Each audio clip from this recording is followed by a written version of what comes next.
All right, what up, y'all? So, just in case y'all wondering, uh, not gonna be making too much progress this week on the Mustang because we got snow. So, can't really do too much out here. So, this is probably gonna be it for this week.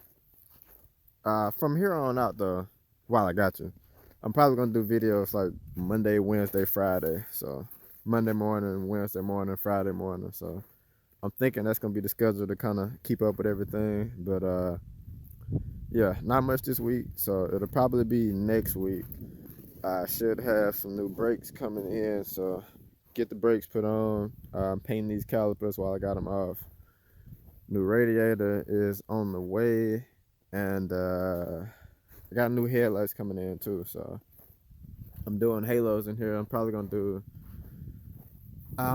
color shift, full color shift, but be one halo in the headlights. Whenever I get around to the grill, I'm getting the big GT fog lights, so there'll be halos in there too. So all that'll be next week and or Friday if the snow ends by the end. But and I probably put that new mirror on this side too. So yeah, not much else going on today. So you know, hope y'all have some fun wherever y'all at, and hope it's not as cold as this. But that'll be it for now. So I'll catch y'all in the next one.